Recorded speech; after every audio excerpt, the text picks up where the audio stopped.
নমস্কার, আমি রূপালী মুখার্জি সিনিয়র 10 থেকে সবাইকে স্বাগত জানিয়ে আজকে যাত্রা শুরু করছি সুন্দরবনের। এখন 10:30 বাজে, আমরা রওনা হলাম ঝড়খালি যাওয়ার জন্য। আমি রূপালী, অমিত আর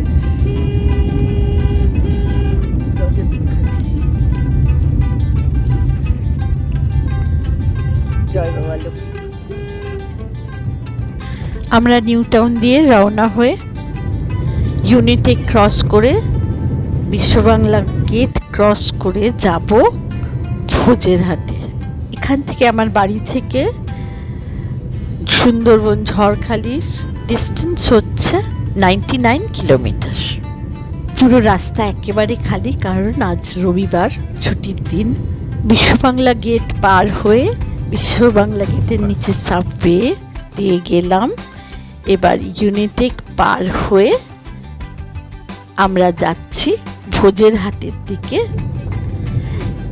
SH3A মানে স্টেট হাইওয়ে 3A, বাসন্তী হাইওয়ে দিয়ে আমরা এবার ঘটকপুকুরের দিকে এগিয়ে যাচ্ছি।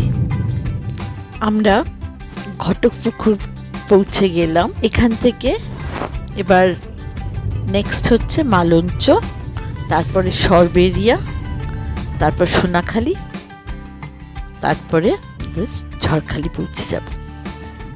পাশেই বিদ্যাধরী খাল রয়েছে, খুব একটা কিন্তু পরিষ্কার নেই। এই এরিয়াটা 30-35 বছর আগেও কিন্তু পুরো ঘন সুন্দরবনই ছিল, কিন্তু লোকবসতি বাড়াতে ক্রমে ক্রমে আমরা এনক্রোচ করে ফেলেছি, বাঘেদের তাড়িয়ে একদম কোণঠাসা করে ফেলেছি প্রায়। যাক, মালঞ্চ আর 12 কিলোমিটার বাকি। বিদ্যাধরী খাল কিন্তু কোনো সুয়ারেজ ক্যানেল নয়, কিন্তু তাও কি নোংরা, কেমন ফেনা হয়ে রয়েছে। নিশ্চয়ই কোনো কেমিক্যাল এখানে পড়ছে। মাছের ভেরি শুরু হয়ে গেল। আমরা তো ব্রেকফাস্ট করিনি, তাই একটা ব্রেকফাস্টের জায়গা এই সোনারতরী রেস্টুরেন্টে লুচি, আচার আর ঘুগনি খেয়ে, চা খেয়ে আবার রওনা হয়ে গেলাম।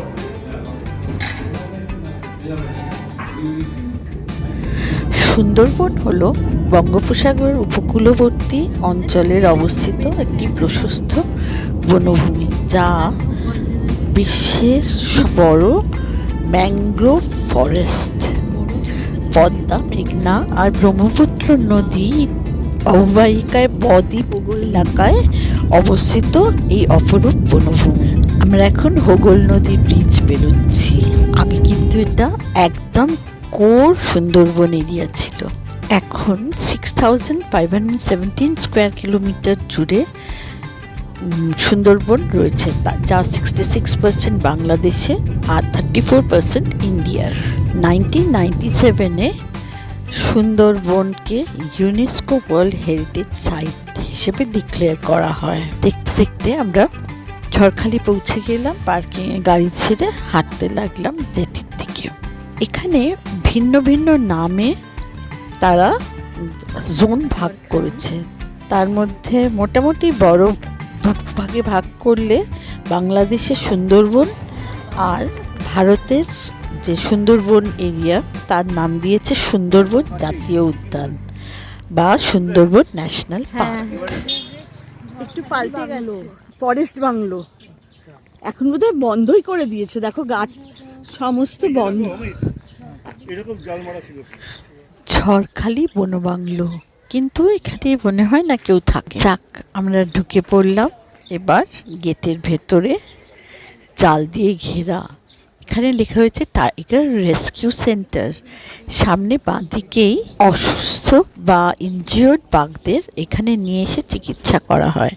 সঙ্গে একটা সুন্দর পার্কও আছে, যেখানে কুমির, নানান রকমের কচ্ছপ, কিছু পাখিও রাখা রয়েছে। এখানে government information centre, ticket counter আর পারমিশন সেন্টার, আর গাইডও সঙ্গে দেওয়া হয়। বোট ভাড়া এখান থেকেই করতে হয়। 2 ঘন্টার জন্য 2600 টাকা আর 4 ঘন্টার জন্য 5800 টাকা বড় বোটের। কদবেল মাখা পাওয়া যাচ্ছে 10 টাকায়। ডাব রয়েছে, আর সবুজগুলো কেওড়া ফল। আমরা তো কেওড়া জল শুধু দেখেছি। মধু বিক্রি হচ্ছে, অনেক বর্ষা দুপাশে। দেখতে লাগলাম, আমরা কিন্তু সোজা হাঁটতে লাগলাম জেটির দিকে। আমার পিছনে ঝড়খালির জেটি, আর এদিকটা প্রায় পুরোই ভেঙে গেছে। আগে এখানে দক্ষিণ রাই আর বনবিবির মন্দির ছিল, টিকিট কাউন্টার ছিল। এবার লাস্ট মিথিলি সাইক্লোনে সব ভেঙে গেছে। এই নতুন সাঁকোটা তৈরি করা হয়েছে জেটিতে যাওয়ার জন্য। আমরা তো হঠাৎ প্ল্যান করে সুন্দরবন চলে এসেছি, তাই লাঞ্চ প্যাক করিয়ে নিলাম এখান ভালো থেকে। লাগছে, দেখা যাক কি কি দেখা যায়।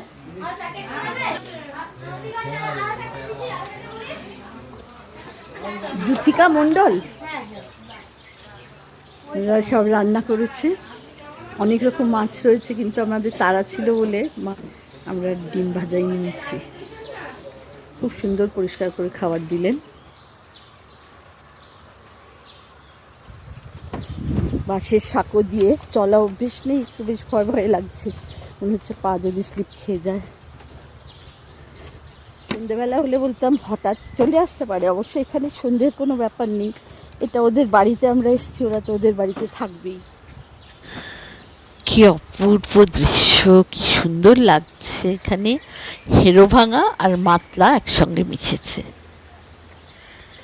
আমাদের যাত্রা শুরু হলো ঝড়খালি ফেরিঘাট থেকে। আমরা বোটে উঠে পড়লাম, আর একটা 15 জনের বোট, পুরোটাই আমরা নিয়েছি। পদ্মা, মেঘনা, ব্রহ্মপুত্র এই 3 নদীর অববাহিকায় অবস্থিত সুন্দরবন। সুন্দরবনকে জালের মতো জড়িয়ে রয়েছে বঙ্গোপসাগরের নোনা জল, আর দ্বীপগুলোতে সব এই নোনা জলে ঢুকে, আর ম্যাংগ্রোভের বিস্তীর্ণ বনভূমি। যতই এগোচ্ছি চোখে পড়ছে নদী, নালা, খাড়ি, আর জোয়ার ভাটা খেলে তো তাই কাদা, পলিমাটি, চর, ম্যাংগ্রোভের জঙ্গল, আর জল আর জল।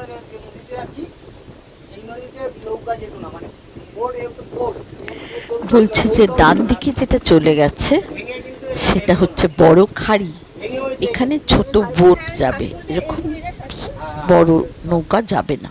এপাশের জঙ্গলটা প্রায় পুরোটাই নেট দিয়ে ঘেরা, কারণ যাতে বাঘ এখান থেকে বেরিয়ে উল্টো দিকের দ্বীপে যেখানে লোক বসতি আছে সেখানে না যেতে পারে সাঁতার কেটে। সুন্দরবনে রয়্যাল বেঙ্গল টাইগার ছাড়াও রয়েছে নানা ধরনের পাখি, চিত্রা হরিণ, কুমির ও সাপ ও অসংখ্য প্রজাতির প্রাণীর বসবাস। এখানে একটা নদীর মোহনায় এসে গেলাম আমরা, 5টা নদীর মোহনা। মনটা কি শান্তি লাগে না, কি অপূর্ব। আপনারা রাতে থাকেন নেতি দোপানি? হ্যাঁ, আচ্ছা, নেতি দোপানিতে আপনারা নোঙর করেন সারা রাতের জন্য। এখানে মাতলা, বিদ্যাধরী, হেরোভাঙা, আরও 2টো কি নাম বললেন, মাতলা নদীর শাখা প্রশাখা। এপার ওপার দেখা যাচ্ছে না, আর বলল ডান দিকে ওই দূরে বঙ্গোপসাগর। সুন্দরবনে বন দপ্তর থেকে পর্যটকদের জন্য 7টা ওয়াচ টাওয়ার আছে, যেমন সজনেখালি, সুধন্যখালি, ঝিঙেখালি, বনি ক্যাম্প, বুড়ির দাবড়ি, দোবাকি আর নেতি দোপানি। কোথা দিয়ে সুন্দরবন আপনি ডে রিটার্ন করছেন সেটার উপর ডিপেন্ড করছে আপনি কোন ওয়াচ টাওয়ারে যাবেন। যেমন আমরা দোবাকিতে গেছি ঝড়খালি থেকে। অনেকটা বেলা হয়ে গেছে, তাই এবার প্যাক করে আনা লাঞ্চ আমরা এখানে চেয়ার টেবিল পাতা আছে, ওখানে খেতে বসে গেলাম, কারণ সামনেই দোবাকি, তার আগে আমাদের লাঞ্চ শেষ করতে হবে।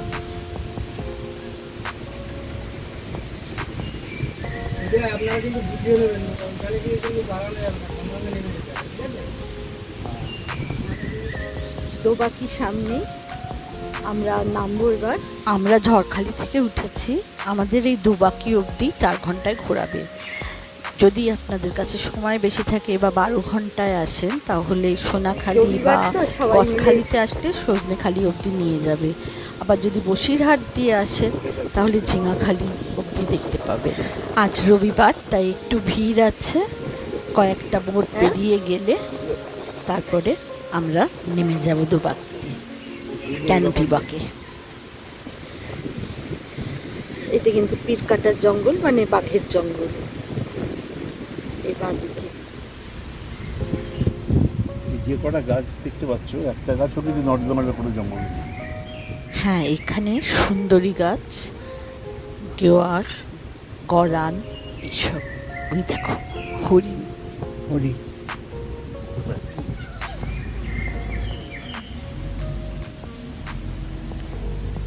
সুন্দরবনে 1 লাখ থেকে 1.5 লাখ স্পটেড ডিয়ার আছে। এছাড়া বন্য শুয়োর, 106টা রয়্যাল বেঙ্গল টাইগার, বড় বড় কুমির, নানান প্রজাতির সরীসৃপ আর অনেক বিষাক্ত সাপ আছে। আর আছে শ্বাসমূল বা নিউম্যাটোফোর্স গাছ, আর স্টিল ফ্রুট আর প্রফ্রুট বা ঠেসমূল। সারা সুন্দরবন জুড়েই রয়েছে সুন্দরী, গরান, তার পাশাপাশি ধুন্দল, কেওড়া, হেতাল। ওই দেখো শুয়োর।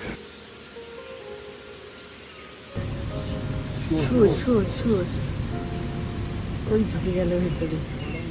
সুন্দরী গাছ না, এগুলো গড়ান, গেওয়া, পশু, ঘুঘু, কাঁকড়া। সুন্দরী গাছ আলাদা হয়। এদের সবারই ওই শ্বাসমূল হয় না?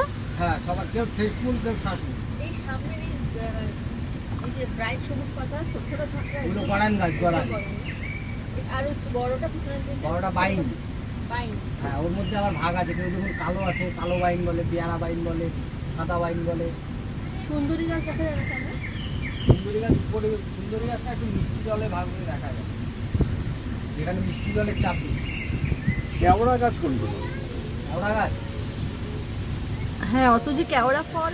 মাছ আর কিছু অমেরুদণ্ডী প্রাণী ছাড়া সুন্দরবনে কিন্তু বন্যপ্রাণী হত্যা একদম নিষেধাজ্ঞা আছে।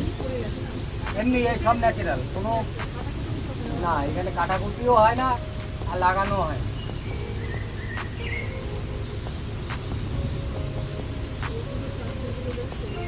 হ্যাঁ, এগুলো বাইন গাছ। এসব গাছ, এই সুন্দরবনে যত গাছ আছে 6 ঘন্টা জলে ডুবেও বেঁচে থাকে। সুন্দরবনের এই বিস্তৃত অঞ্চলে যে বনজ সম্পদ আছে, তা কি শুধু কাঠের জন্য নয়, মধু সংগ্রহ করা, মৌচাকের মোম, মাছ, কাঁকড়া, শামুক, ঝিনুক, এসব নানান সম্পদ এখান থেকে পাওয়া যায়। জেলেরা এখানে অক্লান্ত পরিশ্রম করে এই সরু সরু খাড়ির মধ্যে ছিপ নিয়ে ঢুকে বা ছোট ছোট নৌকা করে ভেতরে খাড়িগুলো দিয়ে গিয়ে মাছ ধরে, কাঁকড়া ধরে, শামুক ধরে, আর পায়ে হেঁটে জঙ্গলের মধ্যে প্রাণ হাতে নিয়ে গিয়ে মধু আর মোম সংগ্রহ করে। দেখেছেন এই যে জায়গাগুলো দেখেছেন? হ্যাঁ, হ্যাঁ, হ্যাঁ, কাঁকড়া ধরতে ঢোকে। কাঁকড়া ধরতে যা, আর বাঘে ধরে। এর মধ্যে কাঁকড়া ধরতে ঢোকে বলেই তো তবেই তো অ্যাক্সিডেন্ট হয়। এর মধ্যে লোকে হেঁটে কাজ করে, হেঁটে। এই মধু কাটে যখন, এই যে মধুগুলো কাটে তখন কি করে করে জঙ্গলের মধ্যে হেঁটে হেঁটে একটাই আছে, যার যা করা উপায়।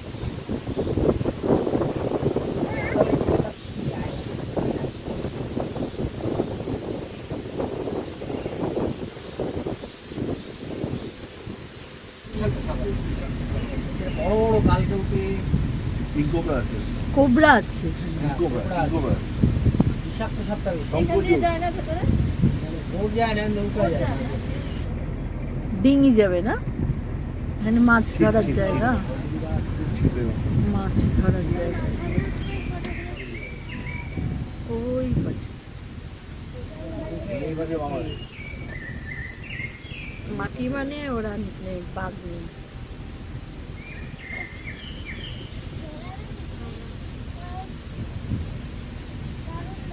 বাবা অনেকগুলো বাজার আছে, মোটা মোটা বাজার।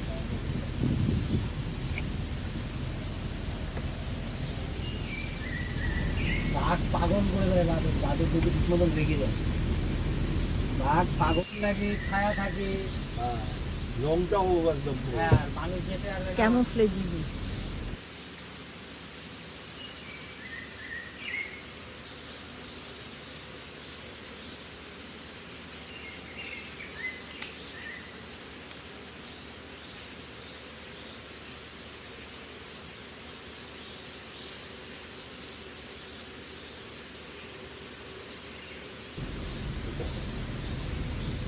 হেতালের জঙ্গল, এখানে তো তার মানে বাঘ আছেই।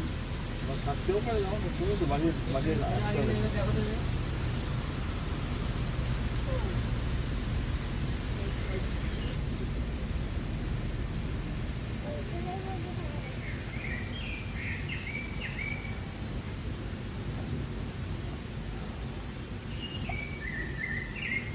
এর ভিতরে আলো প্রবেশ করে না। খুব ভালো কাশি আছে। ওই দেখো গোসাপ কি যেন খাচ্ছে, কাঁকড়া খাচ্ছে মনে হয়। এই কাকটা হাত তুলে দেখছে, আবার কাঁকড়া ধরছে না কি করছে।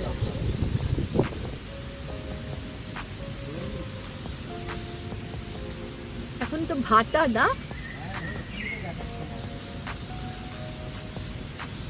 ফাটা বলেই এই চরের মধ্যে সব জীবজন্তু নেমে আসছে, তাই জন্যই আমরা দেখতে পাচ্ছি এত জীবজন্তু।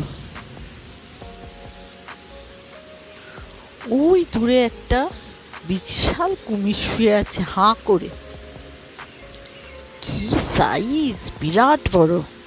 রে আসলটা বিশাল বড়। পাওয়া যাবে না, এখনো বলা যায় না, পাওয়া যেতেও পারে। ইস, এবার শুধু বাঘটা দেখা হলেই হয়ে যায়। মুখ বন্ধ করে দিল। একদম অফ করে দেবো।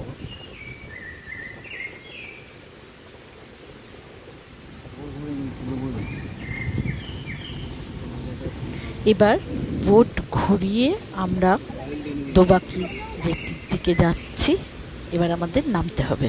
এখানে যে পারমিশন কাগজটা হাতের সঙ্গে করে যেতে হলো। এই 496 মিটারের ক্যানাপি ওয়াক ভালোই লাগছে, তবে এখান থেকে কিছু দেখতে পাবো বলে মনে হচ্ছে না। দেখি যদি বাঘ দেখা যায়। এখানে একটা মিষ্টি জলের বিল রয়েছে বা বড় পুকুর রয়েছে, কাজেই আশপাশে কিছু মিষ্টি জলের গাছও রয়েছে। পাশেই রয়েছে বনবিবি আর দক্ষিণ রায়ের মন্দির একটা। দেখো কত নারকোল গাছ রয়েছে, কাজে যে তো মিঠা জল। এখানে কিছুই দেখা গেল না, তাই করার নেই, আমরা জেটিতে চলে আসলাম। আবার আমরা উঠে পড়লাম দোবাকি থেকে আমাদের লঞ্চে। এবার আমাদের ফেরার পালা, কিন্তু ফেরার পালা হলে হবে কি, আবার দেখলাম একদল হরিণ। দেখো কিভাবে উঁচু হয়ে পাতা খাচ্ছে। ভাটায় আসলে একটু বেশি জীবজন্তু দেখার চান্সটা বেড়ে যায়, কারণ অনেকটা জল নেমে যায় তো, কাজেই জীবজন্তুরা জল খেতে তো আসে না, পাতাগুলো সহজ প্রাপ্য হয়। ইনি হচ্ছেন আমাদের চালক এবং গাইড, ইনার নাম ধ্রুবদা। ইনারই লঞ্চ, ইনারই গাইডেন্সে আমরা এখানে এসেছি। উনি রাত্রেও থাকা যায় ওনার বোটে, 15 জনের জায়গা আছে। ফোন নাম্বার দেওয়া রইল নিচে। আজ রবিবার, তাই বড় বড় লঞ্চে করে সবাই শেয়ার বোটে এখানে ঘুরতে আসে আশপাশ থেকে। এখন প্রায় সূর্য ঢলে পড়েছে, আমাদের এখন বাড়ি ফেরার পালা। মনটা একটু তো ভারাক্রান্ত হবেই। সময়টা যে কোথা দিয়ে চলে গেল আমাদের একদিনের সুন্দরবন সফর। আমরা পৌঁছে গেলাম ঝড়খালি জেটিতে। এখন কিন্তু খুব ভিড়, কারণ এখন 4টে সোয়া 4টে হবে, এটাই লাস্ট, কারণ 2 ঘন্টার বেশি অ্যালাউ করবে না। তাই অনেকে এসছে, যদি তাড়াতাড়ি না আসো তাহলে কিন্তু 4 ঘন্টার ট্রিপ হবে না। 6:30 পরে কাউকে থাকতে দেওয়া হয় না এখানে। 2 ঘন্টার ট্রিপে শুধু সামনেটুকু ঘোরাবে, বোট রাইড হবে, সানসেট হচ্ছে। আমরা খুব ভালো ঘুরলাম, এবার বাড়ি ফেরার পালা। জেটি থেকে পার্কিং এরিয়া অবধি প্রায় 200 মিটার হবে, টোটো করে যাতায়াত করে। তবে হাঁটতে বেশি ভালো লাগে, গা ছমছম করে। সুন্দরবনের কোর এরিয়া তো। আশা করছি তোমাদের এই ঝড়খালির ঝটিকা ভ্রমণ খুব ভালো লেগেছে। আর এখানেই এই ব্লগে শেষ করলাম। আমাকে অনেক অনেক সাবস্ক্রাইব করো, লাইক করো আর শেয়ার করো, যাতে তোমাদের এরকম আরও অনেক ভিডিও আমি দেখাতে পারি। থ্যাংক ইউ আমাকে সময় দেওয়ার জন্য, আমার সঙ্গে থাকার জন্য। Keep travelling and keep smiling. Thank you.